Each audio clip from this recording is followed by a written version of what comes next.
Hello and welcome to Views on News. I am Jawad Tehami. PML-N President Shehbaz Sharif has been sworn in as the 24th elected Prime Minister of the country. President Dr. Arif Alvi administered the oath to the newly elected Prime Minister of the country. Shehbaz Sharif secured 201 votes in the election for the premiership yesterday and was re-elected to be the Prime Minister of the country. And on the floor of the National Assembly, he made the speech in which he invited the opposition for the national reconciliation to steer the country towards stability, progress and prosperity. Also, he referred to the challenges the country is faced with on the economic front. He talked about the debt issue. He's also highlighted the circular debt both in power sector as well as the gas sector.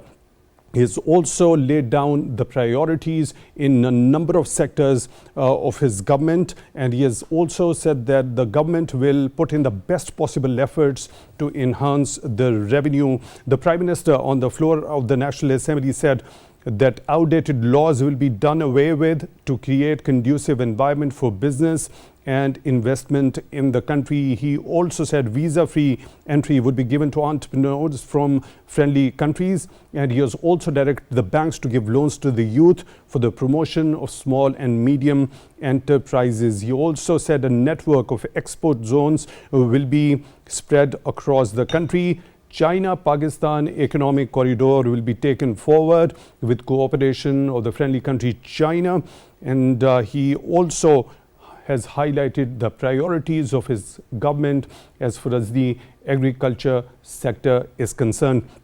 All these important key takeaways from his speech at the floor of the National Assembly and the priorities of the government as far as the economic front is concerned. For that, we are honored to have been joined in the studio by Mr. Ahmad Sheikh. He's member of the National Assembly from PML-N, former Special Assistant to Prime Minister, as well as former Chairman of the Standing Committee on Finance and Revenue. Mr. Sheikh, thank you very much for your time, for being with us on the show tonight. We really appreciate that. Also in the studio, we are honored to have been joined by Dr. Nasir Iqbal. He's head at the Macro Policy Lab at Pakistan Institute of Development Economics. Dr. Iqbal, thank you very much for your time, also for being with us on the show tonight. Really appreciate that. At the same time, on Skype, we are honored to have been joined by Dr. Khaqan Najeeb. He is former advisor at the Ministry of Finance. So Dr. Najeeb, thank you very much for your time once again, for taking time out for Views on News tonight. We really appreciate that. Both of you, gentlemen, if you allow me, let me quickly just go to Dr. Najeeb. Dr. Najeeb, by looking at the priorities which have been put forth by the newly elected Prime Minister, Mohammed Shehbaz Sharif, as far as the economic front is concerned, what's your understanding of that? So Jawad, I think he pointed out quite a few areas which are very important and were rightly done. For example, when he says the circular debt is now hovering around 2,500 billion rupees in the power sector, as well as 2,900 in the gas sector. So what he's trying to say here, and what all of us have been saying, is that the power sector is in need of surgery. The circular debt is just a symptom of what is going on underneath. The line losses, the T&D losses, the lower collections, the inefficiencies, the IPP contracts, the tariff regime, improvement. So all in all, when you see an energy sector, you see a sector that is in distress and is causing distress to the whole of the economy. So now the next part is that what is the plan to improve this sector, to restructure this sector, to reimagine this sector, to rethink this sector. So that's the next part. That's a story from General Musharraf's time of 100 billion rupees to 2,500 billion today, a story that we have not been able to write. And unfortunately, none of the governments have been able to write. It is the most important task ahead of this government to restructure this sector. Number two, he said something more important than this. And I have, I have been saying this all along. So let me give the exact figures. 8,300 billion rupees is our debt payment this year, the markup and the debt payment. 7,300 billion rupees is what we will end up with at the federal level. That's the money we will have after paying the provinces. This is the money we collect in non-tax and in tax, and then pay the provinces. We can't even service or our debt or pay our markup with the amount that is left at the federal level. You start with 1,000 billion rupee deficit. Everything else, pensions, income support, PSDP, everything, running of the civil government, everything, your targeted subsidies or untargeted subsidies is on borrowed money. This is the breakup that we must have in front of us when we start office tomorrow. I think nothing can be more important than correcting the energy sector and then correcting the federal fiscal framework, which involves seventh NFC, redressal, which involves devolution, expenditure reforms, tax reforms. Can we really put together all this? I don't know. That would be dependent on the kind of team that comes forward to perform this surgery. Right now, you actually don't even need the medical doctors. What you need is a surgical treatment of these two areas, let alone anything else. And then, of course, the real challenge, which I think he has mentioned before but didn't mention yesterday, is that what do we do with the IMF?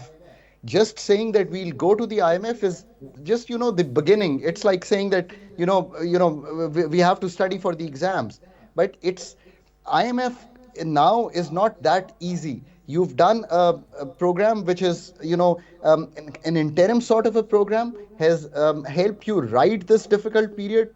The next program must be homegrown first, must be written at home, must have a team which must then interact with the folks from the other side. I always say this, Jawad, 9 to 10, 11 PhDs come from the IMF side. These are sectoral experts. They've gone to universities that we have. They've done the kind of degrees that we have.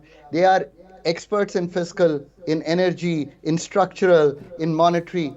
You've got to put your team together. Do some introspection. 21 programs Pakistan has left incomplete. It's a misnomer that we've been to the IMF and things haven't happened. Only the PML-N program of 13-16 is the one that we ever completed. So do some introspection. What did you do right? And what we did right at that time was that we made kind of a special unit to run this. We made a professional team to run this. Now, these three tasks and the fourth one, how can you give a budget which is relief oriented? And when I say relief, I have two things in my mind very clearly, which shows that government's expenditures are going down, not in terms of actual numbers, but the growth is going down. Your tax to GDP from 9%, which has remained stagnant, is going up. But there is also some targeted relief that you can offer to the vulnerable segments of the society through the income support. Convince the IMF that the 466 billion rupees on the BISP is not enough and you want to raise it. So do that, but give them where the money is going to come through. These are the real challenges in the next 3 months. If we are able to come, with flying colors on this, I think the government would be set for the next few years. If there is faltering on any of these three, things would be difficult. Right. Dr. Najeeb, one more thing. He has also set out the government's priorities as far as the agriculture sector is concerned. We know this happens to be one of those key areas under the Special Investment Facilitation Council. The subsidy, direct subsidy to the farmers on fertilizers, he has talked about it, and the solarization of tube wells also, and provide high quality imported seeds to the farmer free of cost for the first time. How do you look at these measures which have been pledged by the Prime Minister? So, Jawad, I'm really, really glad that you've talked about agriculture. In my humble opinion, the starting point of Pakistan's growth agenda should come from the agriculture sector. And the reason I say that is because the agriculture yields in our country are terribly low. So what we have set up, yes, the SIFC is doing corporatizing work on the agriculture sector, but what we are doing through another organization that the establishment has set up, it's called Land Information Management System. So LIMS is looking after the agriculture work, but the government should push agriculture, because in the next 2-3 years, if there is a turnaround story that you can tell people of Pakistan, it is probably the agriculture. You are such low on the yields. If you look at, cotton, maize, rice, all your five staple crops, what you will realize is that, sugarcane, wheat, what you'll realize is that at times you're one third of the world's output, at times you're, 50% of the top 10 output in terms of yields. That is abysmally low. So, yes, from cropping pattern, and this is really serious, how much sugarcane you want to have, how much cotton you want to have, how are you going to reallocate that area?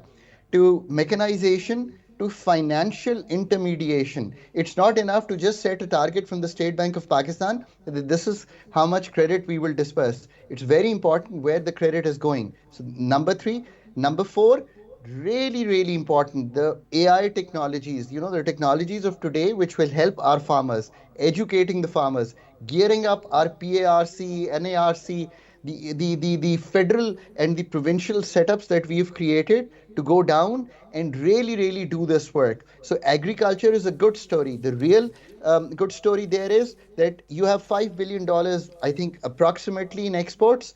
Try to take that up in the next 3 years to 7 to 10 billion, and you have 10 to 11 billion in imports. Let's say you were to cut 3-4 billion in imports, pick up 3-4 billion in exports in agriculture, which is very, very doable. And then you can also, you have a great coastline, so you can start looking, the blue economy along with agriculture. You actually start solving your balance of payments issue. Now, after June, all his concentration, once the team is able to do the surgery, that the three surgeries that we've mentioned, the fourth one should come across on the agriculture sector. Very, very important area, and rightly pointed out by the incoming government. Right. Dr. Khaqan Najeeb, former advisor at the Ministry of Finance, thank you very much for taking time out for Views on News tonight. We really appreciate that. Mr. Sheikh, now starting off the discussion with you from the debt problem.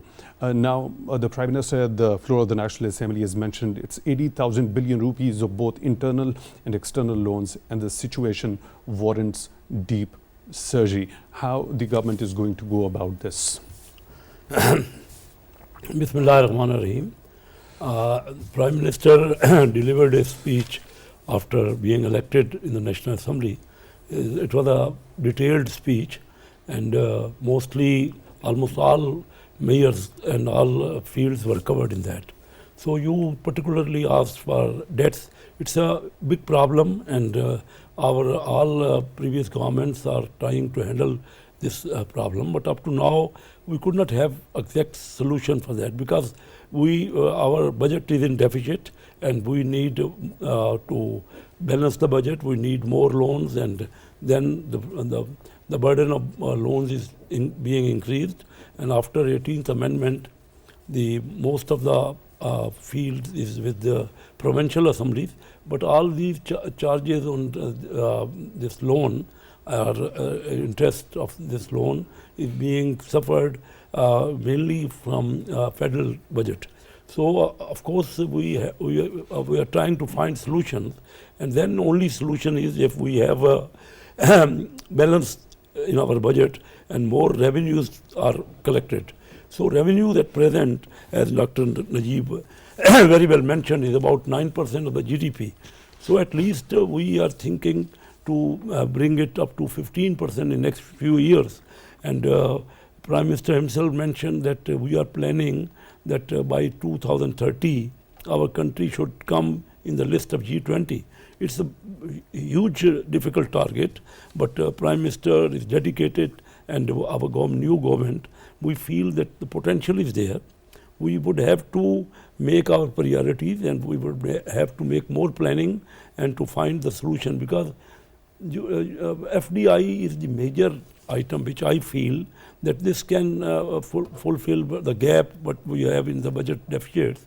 So up to now our FDI is just about $1.75 billion. So in India, our immediate neighbor, they are attracting FDI about $85 billion like that. So this is a huge potential in our country. You see, agriculture side mentioned by Dr. Najeeb. You see, we are wasting our resources in agriculture, and we are not getting a full production of those the yield of agriculture. We should reform in that. And the problem I understand with my experience in the interaction with the farmers, main problem is that they cannot get loans and at a reasonable price, or rather even agriculture bank, they are giving them very small loans on collaterals, and without very small amount of loans are available. Our total loan, the ratio of to small and medium enterprises is just 7% of the total loan. The State Bank figures that our immediate neighbor in India is similar because of the similarity in our economic fundamentals. You see, they are giving at least 15% of their total loan. Now their economy is in India is 12 times to Pakistan, and they are giving double percentage of loans as compared to Pakistan. So means 24 times of loans which we are giving to our farmers, India is giving 24 times more loans to SMEs. So SMEs is the engine of growth. We must adhere for particularly for the agriculture side. I feel that the farmers cannot get very high price. Even this normal bank credit today is 22% like that, but they get from the middlemen, that is comes up to 50% like that, and this is huge. It's very difficult to get benefit this high rate of interest loan, and government should definitely give priority to the agriculture sector.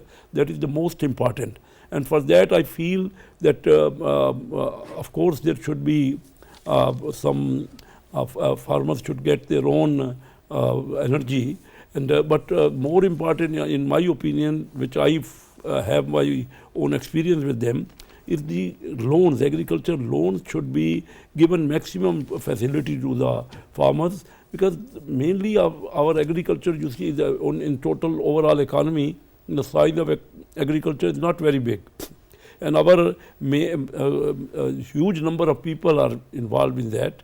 So definitely this is a problem, and the Prime Minister discussed in detail regarding this SMEs loans. He is instructed to the banks to find way how to facilitate this sector. That is, and then again you see the Prime Minister was seeking direct foreign investment from the multinational companies, and then also our overseas Pakistanis. Right. So this is one. You see, these are the things already we have realized in last year's budget. We have realized.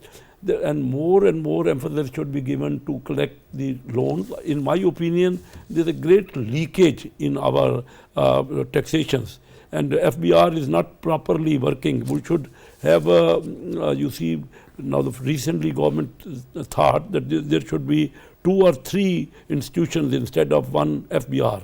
And I think this is a right step. It should be done like that, because FBR, I have in trade since last 56 years. I found that there is a number of items we can get more taxation, and you see this sometimes we get imposed percentage different to the organized sector and to the unorganized sector. They are different. I feel that there should be only one organized sector. We can give facilities to the newcomers so that they come into the organized sector, and that is very important. This most of our economy is, you see, at present is informal economy, and there's a huge number of black amount which is circulating, and we have been thinking, and we allowed on various occasions that to facilitate that economy should come into the white economy, and that should be more in organized sector. But up to now, I feel that still the vacuum is there, and our business community, because they don't believe on bureaucrats who are collecting taxation. So you There is- already talked about the reforms that are Yes. intended to be made as far as the Federal Board of Revenue is concerned. Yes. So how that particular thing is going to reap dividends? I'll come to you for your detailed understanding regarding Okay. that. What could be the possible contours and the measures associated which should be employed in that particular regard. Dr. Iqbal, now when we talk about this particular debt issue, now as the Prime Minister has highlighted it on the floor of the National Assembly, 80,000 billion rupees of internal and external loans, also highlighting 8,000 billion rupees are required for payment of interest. What are your recommendations to the authorities how this particular issue should be dealt with? I think Dr. Najeeb and Kaisa Saab rightly mentioned the issues and also to some extent the priorities of the government in terms of taking right decision. But when we think overall about the revival of the economy, we have to think more broadly what are the key challenges that we have and where we have to go in next 3 to 5 years. Because now the new government would definitely, the economic should be the top priority in any way. We can't live without the revival of the economy. Dr. Iqbal, I see your pardon for the interjection over here. I'll have to go for a quick news break. It's time for a quick news break, and after that we'll resume the discussion from here.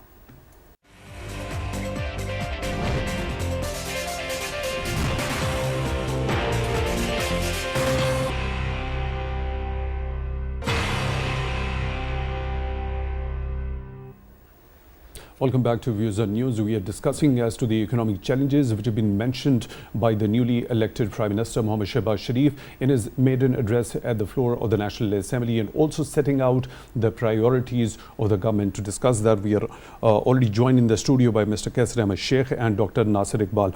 Dr. Nasir Iqbal, please go ahead from where you left before we went on to the break, when we specifically talk about your recommendations to the authorities in dealing and addressing the problem of debt and the kind of amount that the government has to pay as interest on that particular debt.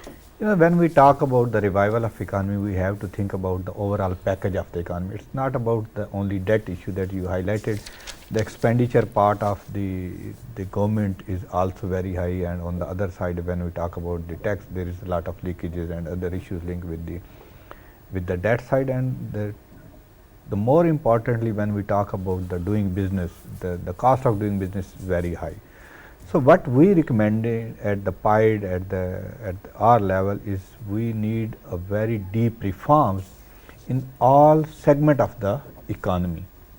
It's not about only one part like the debt, it's not about only the IMF, it's not about the agriculture, it's not about the industrial. We need a complete overhauling of the entire economic system.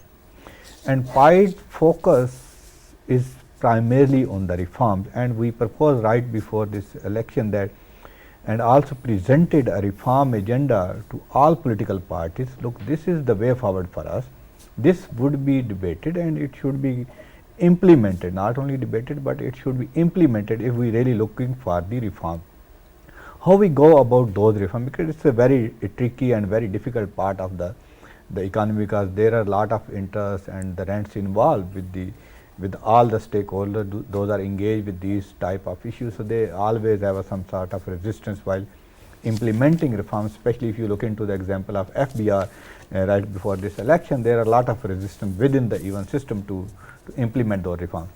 So as a way forward, what we are suggesting, we should call this next 3 to 5 years or even 1 year as a reform year. That would be the starting point.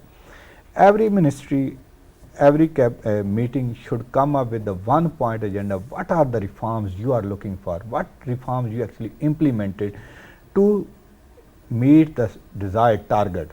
Let's fix a target that we would have to achieve 6% growth rate. That could be a one single liner objective. Now ask each and every ministry, and the minister should be responsible how they come up with a viable plan, viable reforms plan that contribute toward the achievement of that desired goal. That is the single point agenda, that our goal is 6% GDP growth rate. Very simple, period. And then each and ministry should come up with a plan, and that should be completed within next 2 or 3 months, because if we lose these 3 to 4 months, we maybe end up at the 5 years nothing. So we should have to be very clear, very quick, and take decisive measure if we really have to go about that. Okay, so I understand that there should be a clear-headed approach regarding as to setting very clear targets and bringing in that particular plan in order to achieve that specific target. For example, you just mentioned of 6% growth rate for an instance. Where that economic reform should actually start from? So the easiest path that we believe is the market reform. So let the market to work. We should have to abolish this culture of NOCs. We should have to create an ease of doing business. We should have to create a policy certainty. That is super important. We should have to give confidence to our local investor, our local businessman to make investment. That could be the easiest way. So there is no hurdle in any way. So we only need a will to start opening up our market. We have to eliminate the element of this security state. We have to segregate this culture of religion and other stuff from the economics, and we only have to focus on these. Just I'll give you the one example of this agriculture. It's a very good initiative in terms of engaging our labor, but what kind of reforms we need in agriculture sector, that is the key thing. By only saying that giving loan to the farmer may not be the good solution, because our financial sector is reluctant to give loan to the farmer and the other common people, because the government is one of the biggest borrower and there is no risk involved with that. And the Kaisar Sahab rightly said, in other countries their focus is the individual, their focus is the private sector, but in our case the financial sector only focus on the government, because the government is the biggest borrower, so they don't need to worry about by giving loan to the other people. So what kind of reforms we are looking for? We ask that the agriculture should be considered as an industry. Agriculture market should be allowed to develop. For example, we don't have a storage market, we don't have a logistic market, we don't have a processing market. Let them to develop, let the private sector to invest in these markets, because there is a massive potential within our own country. We are not looking for to export, because I don't think in the next 5 years we will be able to export, but at least we should meet our own requirement. If we look into the first 5-year plan, we look into the second 5-year plan, we look into the third 5-year plan, we always end up with the one target that we have to meet our local food requirement, but we failed. We failed by we didn't allow the agriculture sector to flourish on the fundamental of the markets. We always subsidize, we always give leverage to one segment of the farmer and the deprived other, because 90% people are the tenant or the sharecropper. They don't have the documentation to get loans from the formal sector. Let the private sector to develop markets, give them the leverage, give them in terms of surety that you will be financed, you will be facilitated by removing all kind of hurdle, bureaucratic hurdle, procedural hurdle, and you will be provided with a free flow, like a flow of energy. So these kind of activities really push and revive our economy. So we have to think on the reforms. I think the year should be the reforms in agriculture that you have just mentioned. Let me take this particular point to Mr. Sheikh. Mr. Sheikh, your understanding regarding this, letting the private sector take over. That's what Dr. Iqbal, you're of the view as far as the agriculture is concerned. Also mentioning that we don't have that storage and the processing facility. Mr. Sheikh, what should be done in that particular regard? And do you agree what Dr. Iqbal has to say regarding the reforms as far as the agriculture is concerned? I would like to appreciate Mr. Nasir Iqbal. He has identified actual details of how to develop our economy. You see, first priority, he rightly mentioned that should be enhancement of our GDP. We should facilitate, how to facilitate that. 6%, even 6% is lower, but it is. But in the first phase, we should target this 6%. Our neighboring countries are getting presently 7 to 8%. But anyhow, this 6% for us is not becoming realistic. Up to now, we are either getting 2% or even less than that growth. So you see, agriculture, I just mentioned mainly because I feel that the farmers cannot get, they don't have money. How they are on rent. You know, they get the land and then they have to pay, and this is their real problem. But others, he is quite right that agriculture is a vast field. So all these facilities should be given to the private sector, and you see there could also be a corporate sector in this agriculture, but agriculture is the first sphere of our activities should be, because this is main quite huge number of percentage of our population is involved in it. So of course these all facilities, and again all the economy should be restructured. That is we have economy and the bureaucratic approach. You see, our bureaucrat is not designed to do growth in the country. They are mostly there are hurdles, and most of the problem those foreign multinational companies are facing is that the policies are not consistent. You see, and the bureaucrat is not facilitating. They are mainly having breaks on that. So that has failed. So private sector can only give growth to the country, and we should not have more and more nationalized side. You see, already our nationalized units, SOEs, are giving huge number of deficits.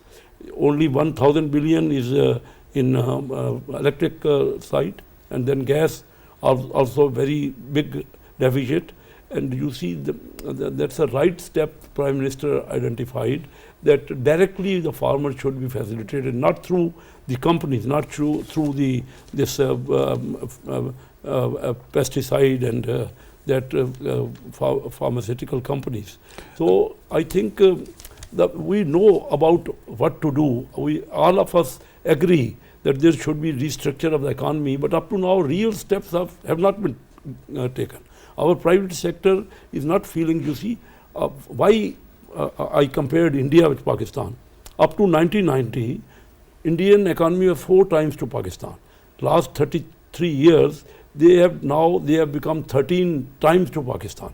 So their growth was very high. They had a foreign direct investment. They improved their technology, and also you see our taxation system is very basic. We could not make more reforms in that. And you see, the potential is there. Why not we get more? Other countries are getting, this is very small number of percentage, and that also there is a deficit in the budget, and most of the funds are allocated to the provinces. So federal government is not left with any amount apart from paying interest. Only we can do that. So all this economy should be restructured, and there should be reforms. There should be more and more consultations in each and every department. Up to now, what I felt, I had been having chance of becoming chairman of the National Assembly Standing Committee. So we made discussions in that. But I feel that in our country, bureaucrat is the main in charge of all these reforms. And up to, you see, there has been efforts even from the army side. The Chief of Army Staff himself participated in those meetings where he was to facilitate the economy and to have some one window type of operation. That is exactly what the Special Investment Facilitation Council actually provides to overcome those bureaucratic hurdles and providing that one window. Yes, but up to now, you see, we should see better results. We should be more involved and more concentrate on these things. That the idea is very good, and I appreciate that even from our defense forces, they are themselves involved with the private sector and with the government sectors to come forward, that to find out where are these hurdles, because identification of our problems is there. Now only the implementation side, and our Prime Minister mentioned quite rightly, because this is a new government, this is the proper time that we can start our making reforms, and the potential is there, we all agree. Right. So things, and also the problems are identified, and this is the restructuring of economy. We have been, everyone is about informing about that or telling about it, but not real reforms are up to now. Our private sector, I tell you, is hesitant to pay taxes because they feel that there's all the bottleneck is there, the red tape with them is there, and the corruption is there. I feel that about 6,000 billion of rupees is being wasted, which is a leakage in our system, and we are not properly, because that could be because of underinvoicing, because of the smuggling, because of the misappropriations, and you see because there is not reasonable facilitation, not many direct foreign investment companies are interested in our economy. I think if we fully dedicate to that sector to find restructuring of economy, the initial phase may be difficult. But you see, at present we are filers, non-filers. Huge number of people, they are non-filers, and they pay more taxes. They are ready to pay more taxes because they know that once they are become filers, once they come into organized sector, they will feel they will find lot of other difficulties and lot of other, because the bureaucrat is not facilitating. You see, we can get more revenues, but people, private sector is not satisfied. They feel, and I know very well, because if small company, SMEs, they come to some business, they would have to spend huge number of amount on their accounting and on their just to negotiate between the government sector and between the FBR rather. So you already mentioned about FBR, the reforms which are going to be brought into it. Very much needed. So this particular problem, this particular considerable leakage that you have already mentioned, 6,000 billion rupees. 6,000. My estimate is a huge number that of kind of a fear among the public or the private sector, as you already mentioned. They are afraid because once they come to organized sector, once they present their accounts, they are not acceptable. So, do you think these FBR reforms which are intended is going to actually address these two main issues, this particular considerable leakage, as well as overcoming, actually building that confidence in all the stakeholders to go come and get their taxes? You see, a very good example is given by Mr. Shabbar Zaidi, who was the former chairman of FBR. He said that he asked thousands of people working in FBR that please don't come to business if you like, and we will give you your usual salary. But there was a protest against that also.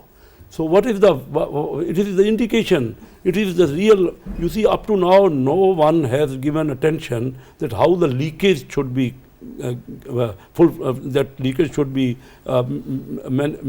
minimized. Up to now, it's doing away with the outdated laws, as Prime Minister has talked about, to create the conducive environment for business as well. And also, he has also talked about monitoring this particular, taking action against pilferage on one side, and also monitoring the tax collection also. Yes, it should be like that.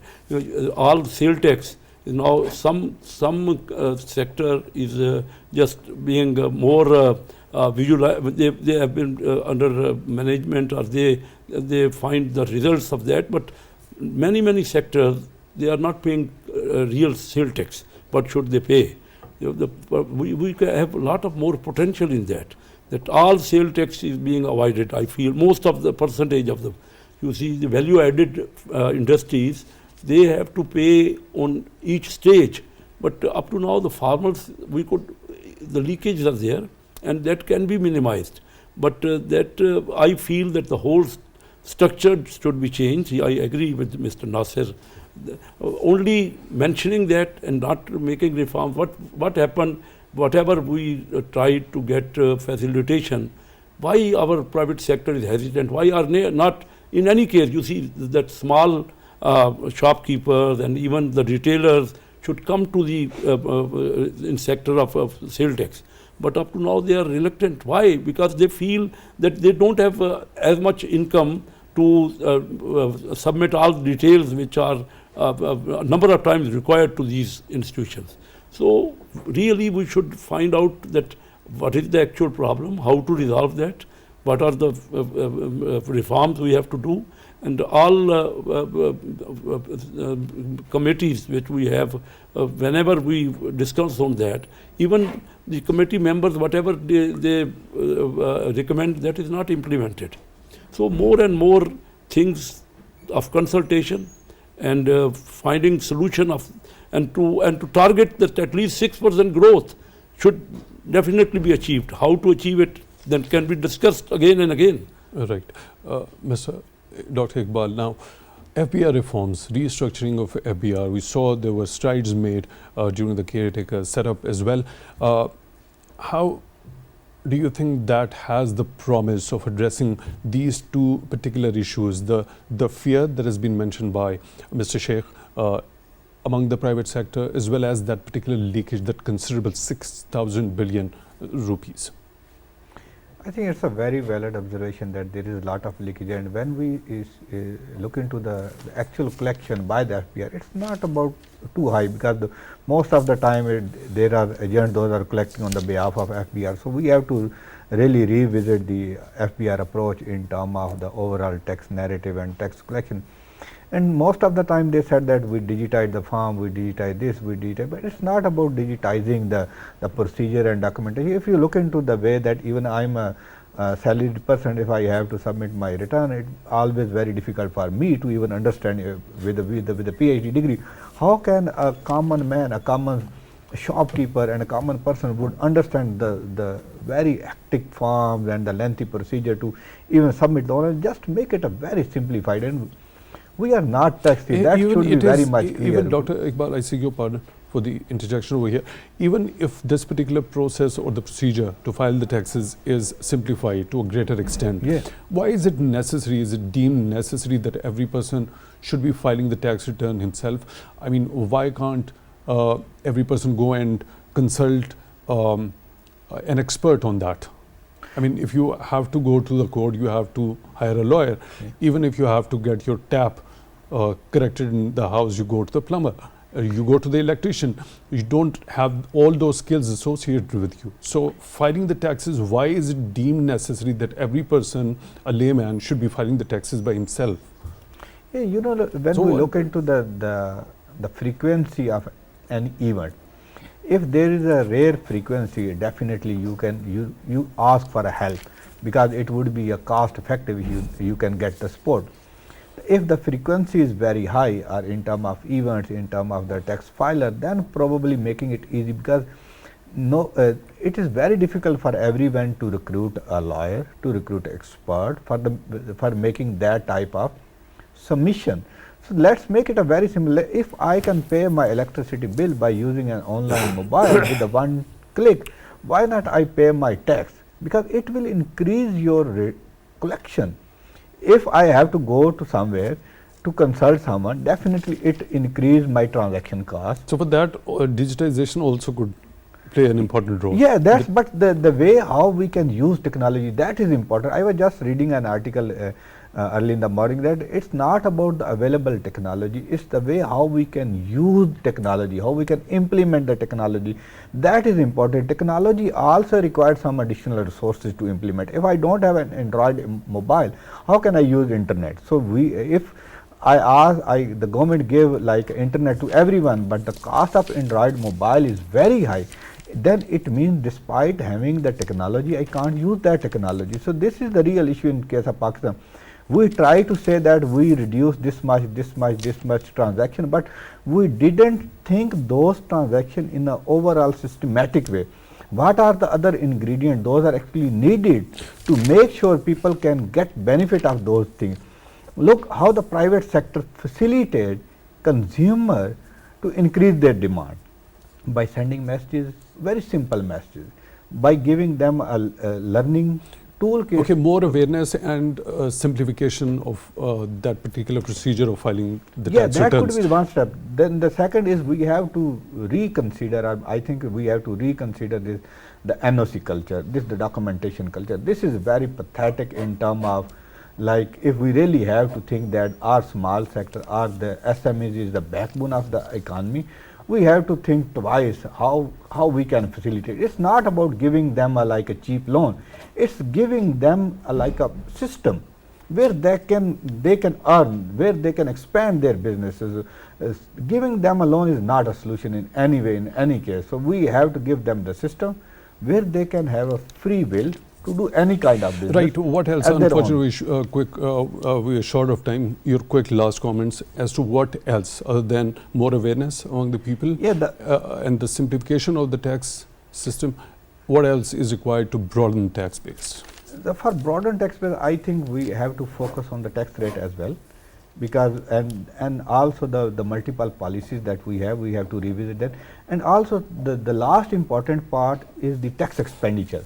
Almost 20% of the tax expenditure mean we are giving exemption to a particular sector on the name of that zero tax, low tax, something like that. We have to reconsider on those side as well, because it's like 200,000 billion rupees that we are giving a tax exemption, and the ratio is very high when we compare to the other countries. Right. Dr. Nasir Iqbal, head at the Macro Policy Lab, Pakistan Institute of Development Economics. Thank you very much for taking time out for views on news tonight. Really appreciate that. Also, Mr. Ahmad Sheikh, member of the National Assembly from PML-N, former Special Assistant to Prime Minister, also former Chairman Standing Committee on Finance and Revenue. Thank you very much for your time, also for being with us on the show tonight. Really appreciate that. With that, we come to the end of today's show. Thank you very much for being with us.